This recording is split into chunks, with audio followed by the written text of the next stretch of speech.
বিসমিল্লাহির রাহমানির রাহিম। সূরা মুহাম্মদ। আয়াত ৭। হে মুমিনগণ, যদি তোমরা আল্লাহকে সাহায্য করো তাহলে আল্লাহ তোমাদেরকে সাহায্য করবেন এবং তোমাদের অবস্থান দৃঢ় করবেন। আয়াতের তাফসীর। হে বিশ্বাসীগণ, যদি তোমরা আল্লাহর দ্বীনের সাহায্য করো তাহলে আল্লাহ তোমাদেরকে সাহায্য করবেন, এবং তোমাদের পা দৃঢ় প্রতিষ্ঠিত রাখবেন। ২. আল্লাহর সাহায্য করার অর্থ আল্লাহর দ্বীনের সাহায্য করা।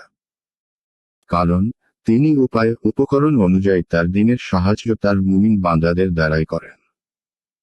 এই মুমিন বান্দারা আল্লাহর দ্বীনের সংরক্ষণ ও তার দাওয়াত তবলীগের কাজ করেন, তাই তিনি তাদের পৃষ্ঠপোষকতা করেন, অর্থাৎ তাদেরকে কাফেরদের উপর জয়যুক্ত করেন।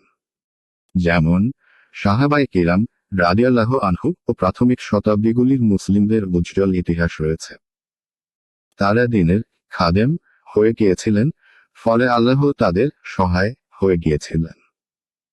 তারা দ্বীনকে বিজয়ী করলে আল্লাহ তাদেরকে পৃথিবীতে জয়যুক্ত করেছিলেন। যেমন তিনি অন্যত্র বলেন 40, অর্থাৎ আল্লাহ অবশ্যই তাকে সাহায্য করেন যে তাকে সাহায্য করে। সূরা হজ 22:40-2। এটা যুদ্ধের সময়।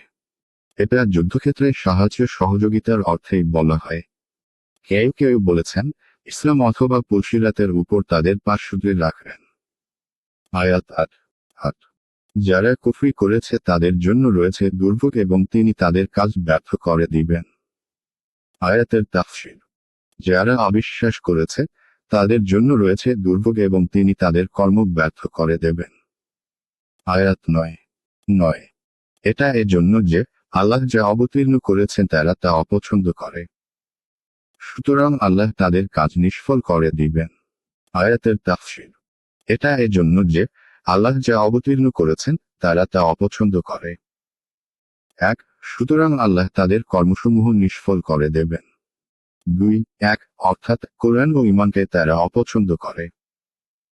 2. কর্মসমূহ বলতে এমন কর্মসমূহ যা বাহ্যত কল্যাণকর, কিন্তু তাদের ঈমান না থাকার কারণে তারা আল্লাহর নিকট তার কোনো প্রতিদান পাবে না।